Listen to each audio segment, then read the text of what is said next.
Good morning, Venice. Glad to be here this morning with all of you, and happy LA Climate Week to everyone. We've got a panel of fantastic experts up here, so I want to make sure we get as much time as we can with them. Right here to my left is Roderick, David, and Ruben, and we're going to be discussing specifically how technological innovation can allow us to impact sustainability, really starting right at home, and even more specifically, often right in the kitchen, which hopefully we can get into like why it is that specific space makes sense for us to make a difference. But really so that we all know who we're talking to. Hello, my name is Zach. I started Startup Coil, and one of the co-founders of Startup Cafe. And I'd love it if you three could introduce yourselves, maybe give us a quick idea of like what brought you into this conversation about the environment and sustainable living. Sure, I'll start. I'm Roderick. I'm the CEO and founder of Spinn. I don't know if you guys know Spinn at all. We try hard with our marketing. But we invented a new way to brew coffee using a centrifuge. That's what we're called Spinn. So we have patents around centrifugal force coffee brewing. And with that technology, we avoid using pods, filters, or wasteful materials. So we use the fresh beans and water. And the machine is connected and automatically ordering coffee beans for you. Started it back in Amsterdam. I think it's already 10 years ago. And we're in 50,000 households now, preparing for the next generation of product. And yeah, that's the story for now. Hi, David Hertz, architect, 41 years of architecture practice and some innovations along the way. I've been at a building material that was an early progenitor of kind of recycling. It's called Syndesis.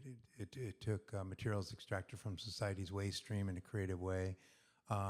Early investor in Spout, won the Water Abundance X Prize for atmospheric water generation, and currently formed a community brigade system that interfaces between first responders and communities. Involved with 3 fires in the last 3 months, of course. He's also just really an incredible architect with sustainable designs, incredible his stuff. So I'm Ruben Volmer. I'm the CEO of Spout Water. I got my co-founder Tyler Brenton in the back. And so I've been actually working on this technology for about 10 years as well. It's been a long haul and a lot of sacrifices along the way, but this is our product. It can make up to 2.5 gallons of water a day from the air. So wherever you want your own source of water, you can plug in this machine and have your own source of water without pipes or bottles. So each machine can replace up to 8,000 plastic bottles a year. So we want zero waste and more sustainable sources of water. That's what we work for. Awesome. Yeah, what a cool panel of experts here to talk to this morning. I guess like what I'm struck by is this really interesting intersection of like, I guess, design, creativity in design, whether it's architecture or home appliance, and how you can marry that with technological and materials innovation. Do you have any particular insights that come to mind on where those intersected and how you had a spark to start where you started? Yeah, sure. So obviously you want to make something pretty, right? That looks good, that people want to have, that consumers are interested in. We looked around and saw the machines in the households of Keurig or Nespresso or other pod makers.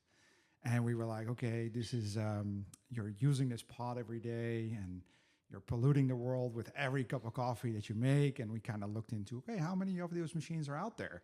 And how much waste is actually generated with these machines? And you have no idea how big it is.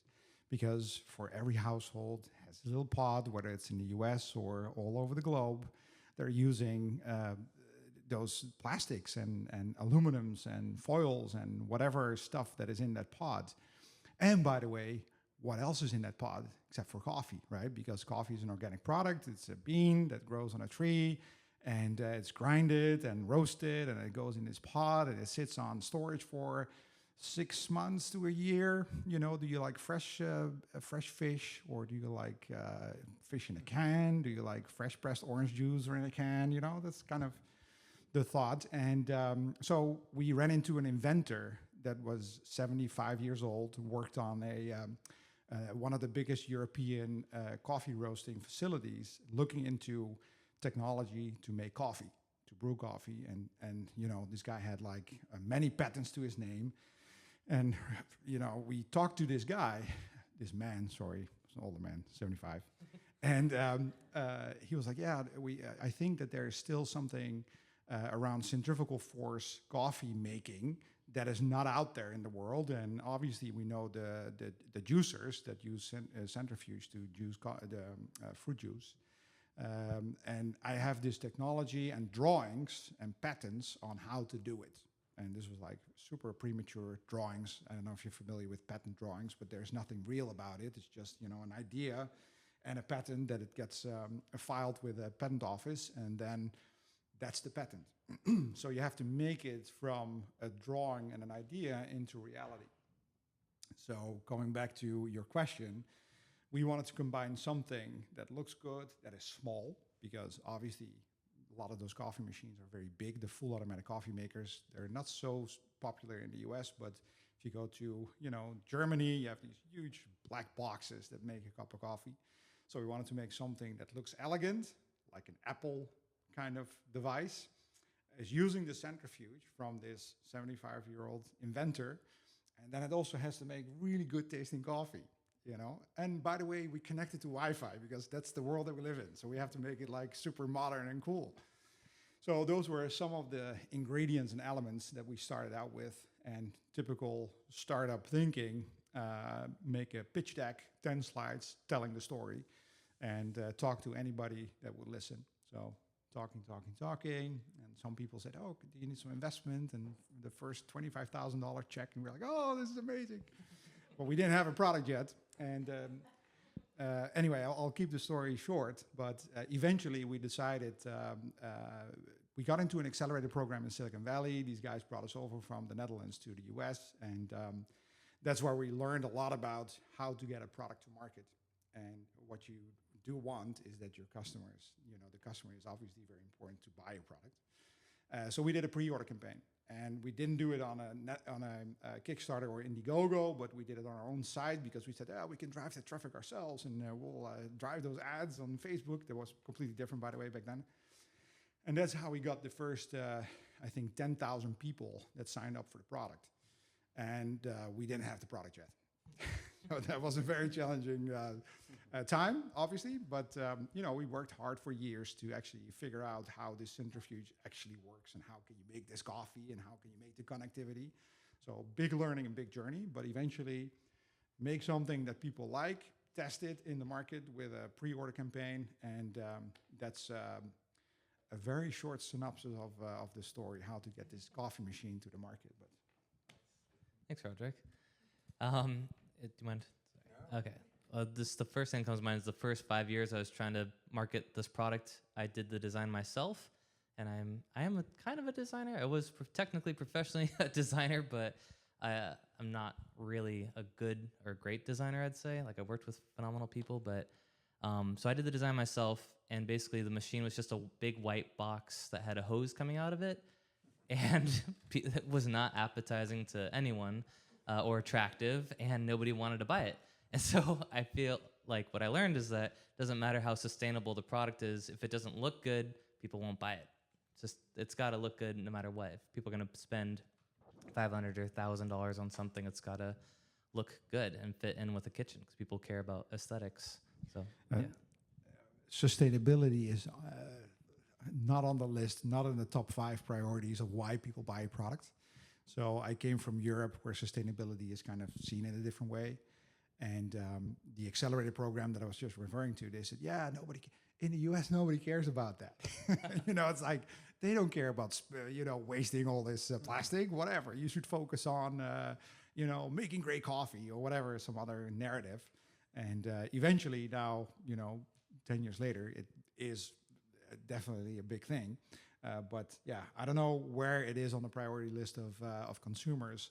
Do they actually buy something because it's so sustainable, or because it's has a great price, or has a good hype to it, or has a great design? So yeah.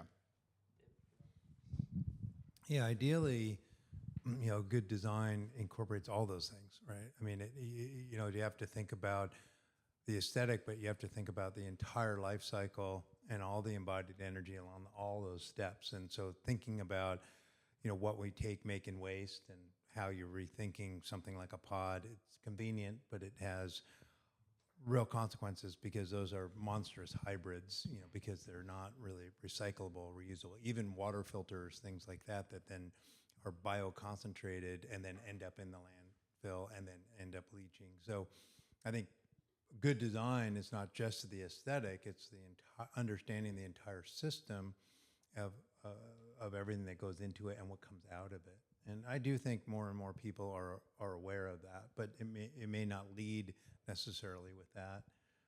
I remember like the first Braun, coffee maker, right? Like coffee appliances that are on your countertop were never really highly designed. And then of course you had like the German coffee maker that just, it looked like a beautiful object on your counter rather than like, as architects, we design a lot of appliance garages because, let's put them away, keep everything looking minimal. But, so I think design is important in terms of the product as an aesthetic measure as well.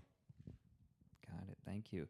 And I'm guessing from what you just said, Ruben, that what's sitting next to you is not version 1 of the Spout No, product? Yeah, this is 5 years in. We started with this design, and we actually hired Fred Bold, who designed the Nest thermostat, to redesign the product from being this big box to this product. Yeah. Gotcha. And then as you're iterating on something like that and creating something that consumers will actually put on their countertop, where does like interacting with consumers and getting feedback, where does that enter the mix in the conversation of an eco-friendly product?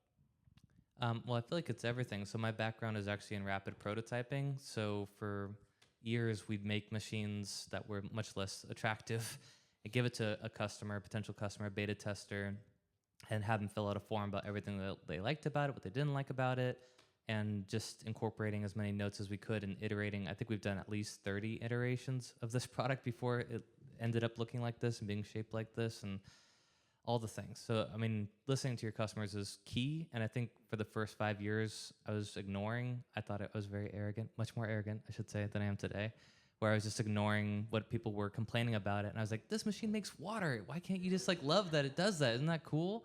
And people are like, no, it's a white box with a hose coming out of it. I don't want to drink that. I'm like, but it's doing the thing. And it's like, I could show you the results. Like engineering mindset, and that does not sway anyone, like as opposed to what it looks like. In 1 second, you know what it imputes, what you feel when you look at it.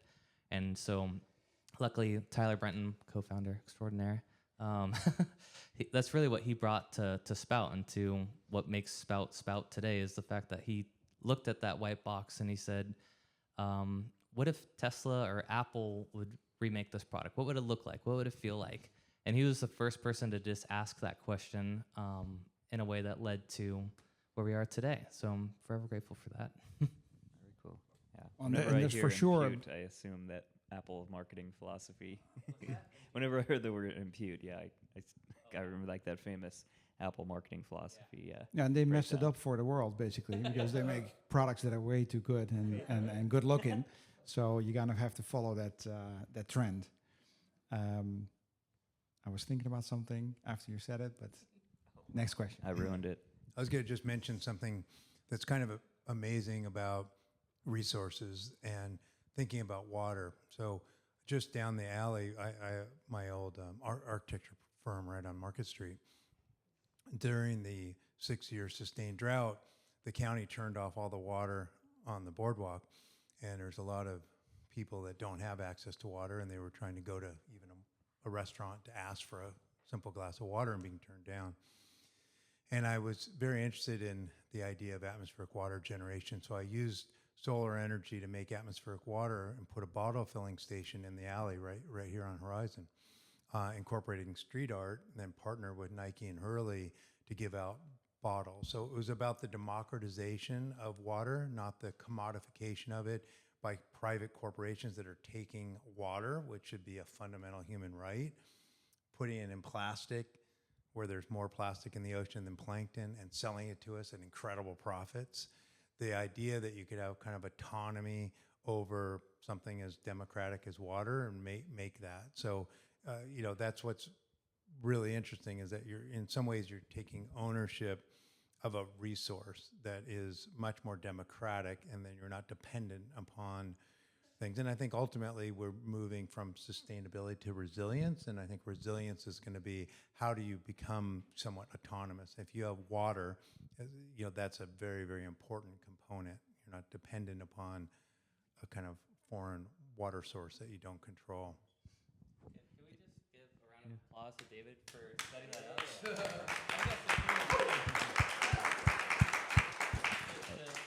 On his own volition, build a machine that can make water from air, hook it up to a solar panel to give free water to people in a place where they didn't have water. I think that's really, really cool, man.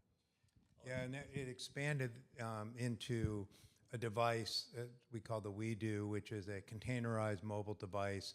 It uses biomass gasification through a process called pyrolysis to take the most abundant resource on the planet, which is biomass, ideally in tight loop systems of like agroforestry or agriculture where there's available abundant biomass. You're sequestering atmospheric carbon in the process, sequestering it into usable products like biochar that go back into regenerative food systems. So you make abundant energy locally, sequester carbon, and make water in the process of the thermal conversion. So that is not your countertop, appliance. It's more of a community-based, autonomous kind of resilience hub, and that's a larger vision for it. That's really cool.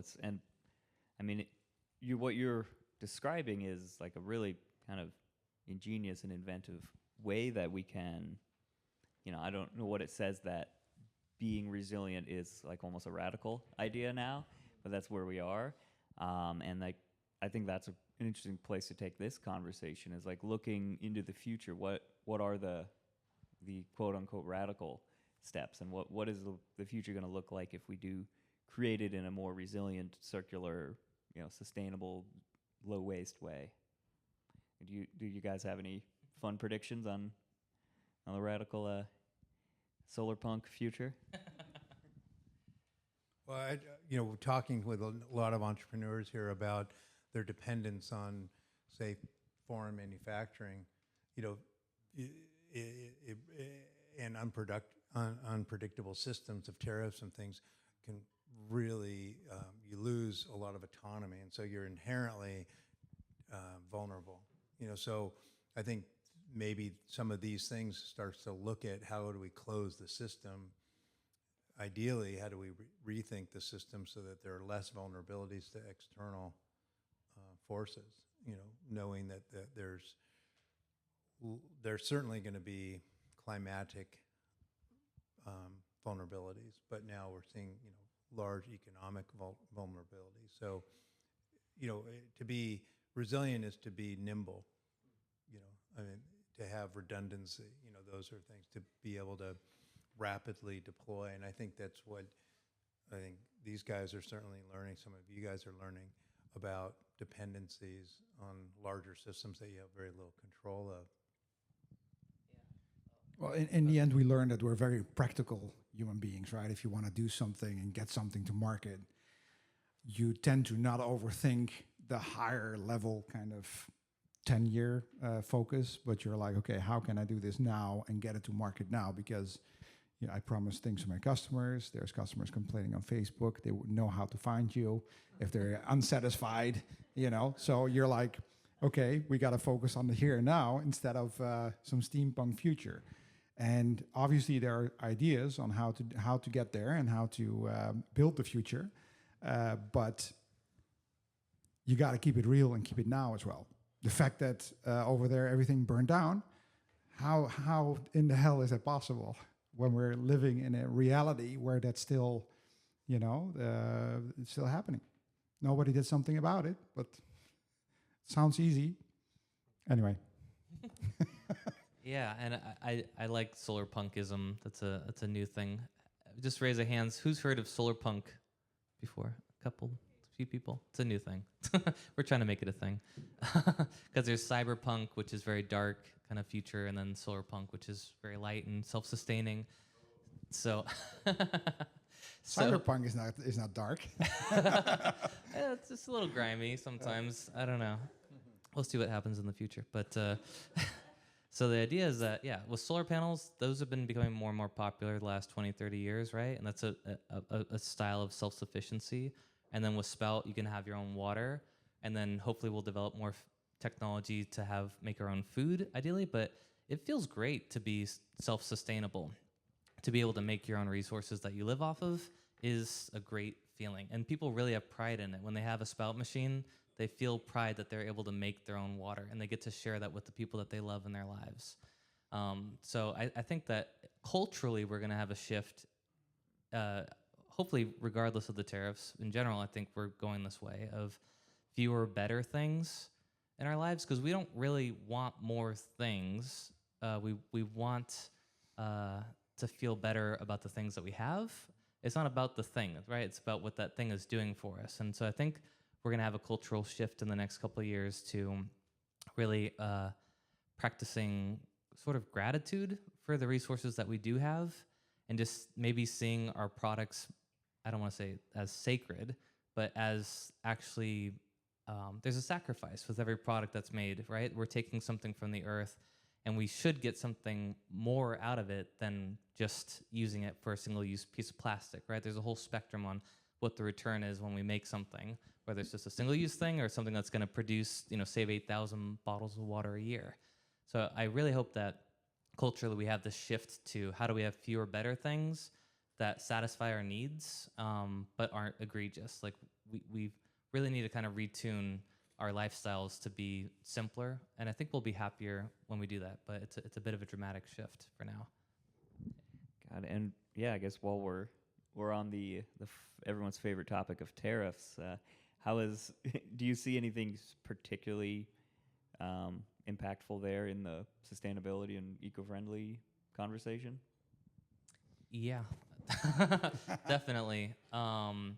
I mean, we started Spout with this vision of manufacturing in the States and with more sustainable products, but the infrastructure really isn't there. And we actually did start manufacturing in the States. We did start this whole process, and it went horribly wrong. And it was ridiculously expensive, and we got a low quality product, and it was just a miserable experience.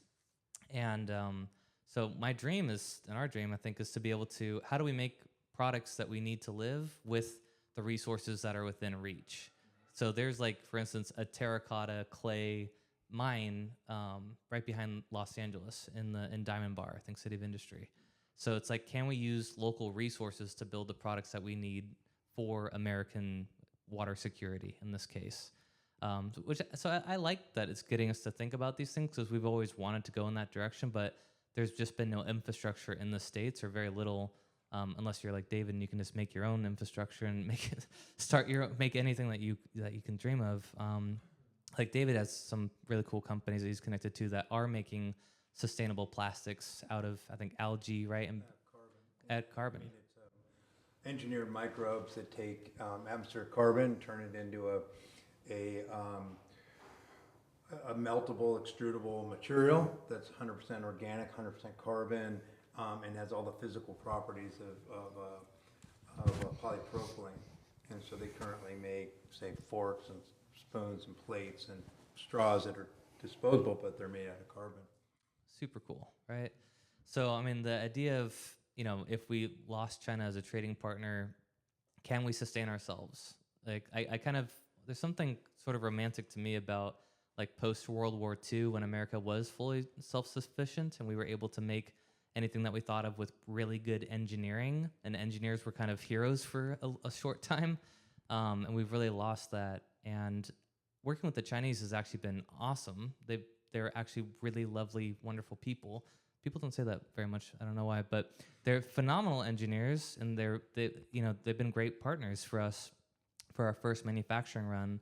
But now, like, as of the last couple of weeks, we're like, okay, well, how do we how can we start making this from scratch in the States? And it's kind of an exciting problem to solve because it is fundamentally an engineering problem. You think it's exciting? Yeah. I'm optimistic. I have to be optimistic. Yeah, great. We manufacture in China, and we have everything set up and optimized for that route from China to the US, and that basically falls apart if you add 35% tariffs. So, long haul, I get it when Apple says we're going to invest $500 billion in building factories in the US, but for smaller companies like ours, it's going to be challenging. And I share your optimism, but it's going to be. I have no idea how that's coming together, to be honest. The worst part about it is just that it's changing day by day. So it's like you start to build a factory and then next week there's no tariffs or whatever. So it's like, that's the hard part. So during Trump's first run, we had the 10% tariffs, and we already took a lot of pre-orders for customers that were waiting for the product. And we had to go through Canada because there was a de minimis rule that you can import a product under $799 directly to an end customer over the Canadian border. Because if we would do that through our route now is through Oakland and then distribute it into the US.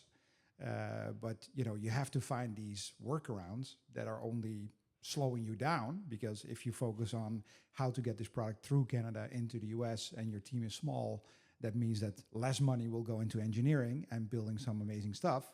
So yeah, in the end, it's holding you down, and I don't know if that's for smaller companies like ours, if that's a great move, but we'll see. It's definitely painful too. Yeah. I think it's part of a radical reordering of a system that is somewhat broken already. Like, I remember oil embargo of the 70s, right? And we really, oh my God, we're dependent. Our whole systems are dependent on foreign oil. Well, we can take sunlight and we can convert it into electricity, or take solar energy, thermal energy, and take heat, and started to slowly, develop some alternatives that we have a lot more control of. So there's going to be a lot of pain, in this process. But I think in really rethinking the way that we're making things, it's going to force having more control, over your outcome, and that's huge vulnerabilities to anyone that becomes dependent on something that has so many steps that you really don't have control of. Got it. And then I guess another area, I think, just because you three, I think, are in this world on a every day, and there might be some things that are obvious to you that aren't to us. But what if you could come up with like an example of something that we could all be doing in everyday life, whether that's just as global citizens or as like entrepreneurs and professionals? What is something that we could take on as like a daily practice that would be furthering the goals of sustainability and reducing waste? Do you have any? Don't buy too much stuff. Don't stack up. Yeah, that's a pretty good practice. Anyone else have any brilliant insights? I mean, the power of what you can do with your fork is probably has so many impacts along the entire system. So yeah, obviously anything you could source locally, you're reducing the divided energy of transport. So sourcing locally, having more control. And what's interesting is, and analogous, is that also relates to resilience, right? Because if you can control that source much more, then you reduce the vulnerabilities at the same time. Sustainable practices. I mean, I'd say do everything you can to stop buying plastic bottled water. It'll save yourself microplastics and PFAS chemicals and all that crap. And you can just get a metal bottle of water. It's really a simple thing. It's really surprising that more people don't do that. Get a glass bottle or a metal bottle for your water. It's so simple. It's so easy. Because these plastic bottles, I mean, every time I go walk on Venice Beach, I find plastic bottles on the sand, usually half full of water and bloated and like decaying, and it's really disgusting and just completely unnecessary. So there's that. And then like for myself, I really try to, and I hope this doesn't sound too cheesy, but like just practicing gratitude for the things that I do have, and trying to not constantly want more things, but just practice being grateful for the things I do have. And when I eat, I always say a little prayer, which just like helps me slow down and like really appreciate that we have food. Because there's obviously been times throughout history when countries and large amounts of people don't have food. And like, who knows a year from now if we'll be able to fill our plates the way we are now. Like, we could go to war in the next year, and we could have our food systems disrupted. They were almost disrupted with COVID, right? That actually shook the whole structure, and that was not even a war or anything really major. That was relatively minor as opposed to what could happen in the next couple of years. So yeah, I think do everything you can to source what you have in your life locally is another big thing. Like, just help fund the people who are around you in your community. Also, building community is huge. I think that's also a huge relief to our lives, and that constant desire for more things. Like, when we connect to the people in our lives deeper, then I find that we want less things in a good way. I got it. Thank you for that. I think we do have time for a couple of questions from the audience if anyone would like to join the conversation. Good morning, y'all. Morning. I appreciated starting this conversation from the aesthetic and bringing people in. I'd love to hear about how the aesthetic transition goes into the user design and the accessibility of the design after the fact. Sorry, out of breath. But yeah, thank you so much for your time. This has been super insightful. Thank you. Well, at least for our machine, we designed it with a solar-powered mode.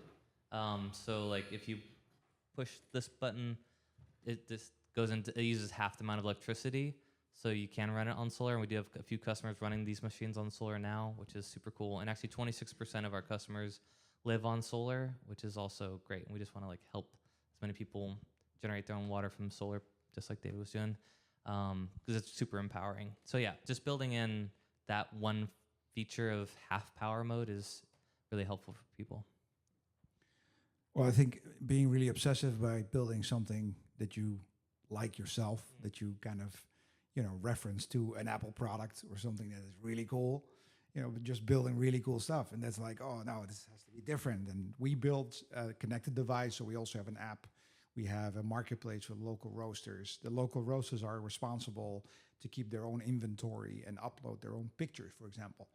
So what we saw in the beginning, these roasters were uploading horrible pictures because, and you have to kind of notify them and say, hey, what did Airbnb do? In the beginning, they had horrible pictures of the apartments that were uploaded. So they send in their own photographers that all of a sudden upgraded the whole website tremendously. So, we asked the roasters, hey, can you do it this way? And can you use this software to kind of upload and make your pictures better?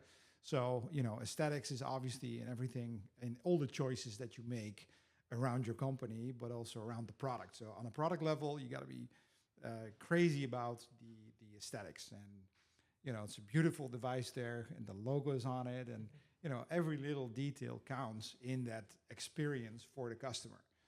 And you can leave it as it is. It's like, okay, it's like in the morning when you go out onto the streets, did you take a shower? Very small detail, but you have to do all these things to make it great. In the back. Hi, thank you for doing this. I actually have a multi-something question, probably for each of you. First of all, David, I'm constantly looking at Wing House because my friend's on the house right above it. So kudos to that. And I keep going, how did you do this with the wings?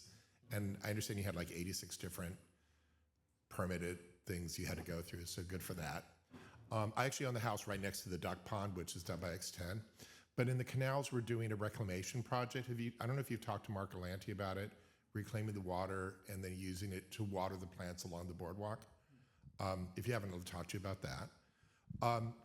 And I keep thinking on this thing, I keep looking at it because I'm kind of into coffee. And what I won't do is plumb my house for a coffee machine. But couldn't you put one of those right next to it and have it act in the same way? The Spinn machine has a plumbed-in version. So. As a non-plumbing, oh, you have a plumbing. We have plumbed-in. Yeah, I don't want to replumb a house. We're obsessive about the product, so we did a plumb. Right. So my question to you then, that's great. But my question to you is like, and I've had the water upstairs. Is there anything? It's taken from the atmosphere. So let's say you had an atmosphere where people had the flu or something like that. Is the water better, worse? I have like a 5-stage system in my house, and I keep wondering when I taste the water upstairs if I'm getting everyone else's diseases or something. So yes. So you're over-consuming, that's clear. Your house is way too big. You have all these lines. We're talking about minimalism and keeping it simple. The thing is not plumbed in, it's plumbed out because it's making water. Yeah, I get that. No, I'm kind of wondering. I'm just kind of wondering if there's are there any negatives to the water that's coming through, through the air? Yeah. So basically, we've done a lot to mitigate that. And David, I'll hand the mic off to you. He had a question for you too. But basically, we have a hospital grade air filter. So we have a carbon felt material and then a MERV 13 media, which is hospital grade.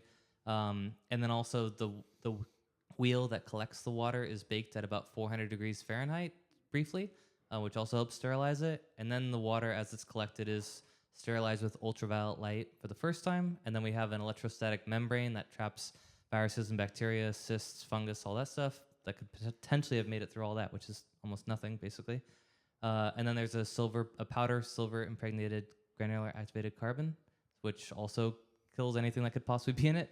And then the water is sterilized again with ultraviolet light. So I have the machine, it tastes phenomenal. yeah, We've never had anything like it. yeah. So we do a lot to make sure that the water is pure from that standpoint, because that is like the most difficult thing is actually keeping the water pure from biological contaminants, because the water is so pure that anything that touches it will grow in it. So we have to really do a lot to make sure that nothing grows in it, which we've accomplished with our patents and with testing this machine for many years. But our philosophy is we should all be drinking the most pure water possible. And if, you poured water on something and it killed that plant, or, if you drink, like tap water has all these disinfecting products in it, which are made to kill single-celled organisms. But what are we made out of but a bunch of cells? So the idea is to make the purest water possible, the greatest water on earth, and make it just pure water with no extra disinfectants or anything like that, and just rely on ultraviolet light and all those other steps to keep the water sterile. Yeah. Yeah, I'm not familiar with that. I think anything we could do to think about the amount of water that comes from the earth and goes into the ocean, we have tremendous, again, our weather systems are highly unpredictable, especially now where the past is no longer prologue with respect to water. But, we have tremendous volumes of water that are atmospheric. There's more water in the air at any given time than 6 times all the rivers on the planet. Unfortunately, what happens in LA is we get large amounts of water in short periods of time, and it all runs into the ocean. Now it's back in the hydrologic cycle again. It takes a long time to get it back. So anything we could do to kind of sequester that water and then reuse it. Why use potable water that's basically foreign water that's imported, 1,000 miles away in Northern California to water a garden that, we can collect that water right there. So I think, having water capture systems, and as it relates to the wing house is a project I did in Malibu where I repurposed the wings of 747 into a house, and it was about radical reuse and repurposing. So you essentially kind of usurp the primary raw materials. So, if you think about the origin of, say, aluminum, for instance, you're mining bauxite, you're cutting down rainforest, you're traveling all over the world. This is already engineered to be an incredibly strong and lightweight thing. Why not reuse it? So it also is that it leads with an aesthetic, and it's an interesting aesthetic because the aesthetic was, when somebody designed a 747, they didn't think, I want to make a beautiful object. They thought about what is the most efficient way to move this through the air. Just like a dolphin or a whale, one would say is beautiful. It's not designed, but it's shaped by natural forces. So we intuit that to be beautiful, and so I think that's a really interesting dovetail into the aesthetics, and it could be pure engineering or pure design without an idea of what it looks like, but its form is so refined that it becomes beautiful. We have another question up front. Feels weird to hear myself. Thank you for the talk. I'm really curious to know, you've both worked in manufacturing spaces, and what you are manufacturing works towards the sustainability of the people who are using your products. how do you hold yourself to a standard of sustainability through the manufacturing process? And then what's your opinion about how that could generally become, I don't want to use the word policy, but part of everyday requirements in manufacturing writ large? So in China, there are certain requirements already for contract manufacturers to hold to a certain standard of sustainability.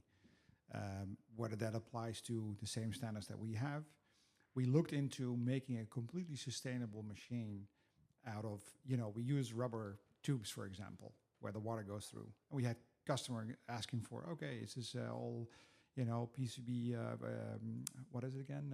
Silicone? Yeah, no. So can you make it out of glass? Obviously, you can make it out of glass. It's very difficult to kind of maneuver and put the thing together, but it's possible. And that, again, sustainability is expensive, or it became expensive if you want the same product to be completely sustainable. The reason that we have all these plastics, obviously, because there is a cost advantage for big manufacturers pushing out product and using plastics instead of more sustainable practices. So in the end, all these sustainable practices are possible. However, it will add to the cost of your product. And if you add to the cost of your product, like the terrace, you're not going to sell it, because who's going to buy my product for $3,000 when it's like $700 now? You will lose conversion and you can close your company. So it's kind of a business versus sustainability, and how is this going to pan out and work out with the huge society that we have built? Because then all of a sudden these products will not be available to the masses. But however, from a business point of view, in the masses is where you make your money.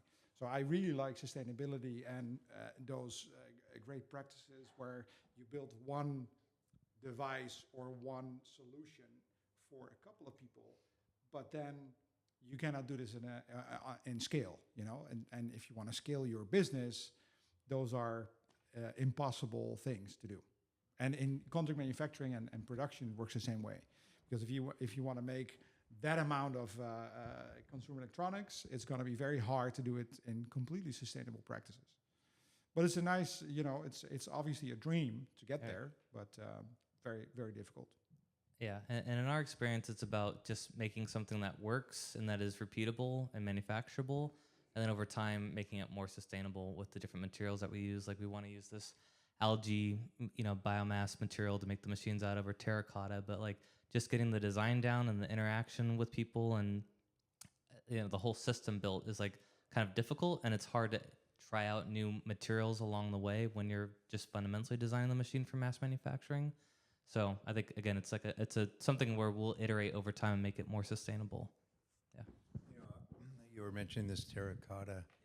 I was just thinking, like the models that you guys are using, great design, foreign manufacturing, added systems. Like, what if you just had a terracotta pot that, filtered water? Could you?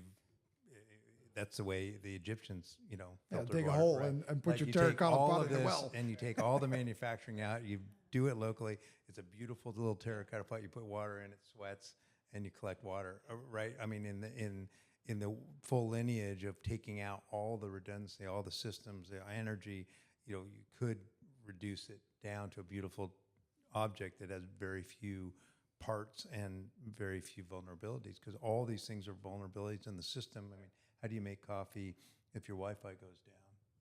There's probably a manual override, right? But you become... It still works, yeah, of course. Yeah, so dependent, it reminds me of Brazil, the movie where, everything's automated and starts you become totally dysfunctional. At some point, you become so dependent on all these systems. You could also have just a completely reductive, beautiful object that has very few vulnerabilities in the system, and it's inherently more resilient. Yeah, love that. Well, I think once we get a Brazil reference, we might be running out of time. I love that movie. I think we should screen it at some point. But thank you all for being here today. And I guess as we wrap up, does anyone have a closing thought here for LA Climate Week? Just watch Brazil. All right. Thanks, everybody. Thank you.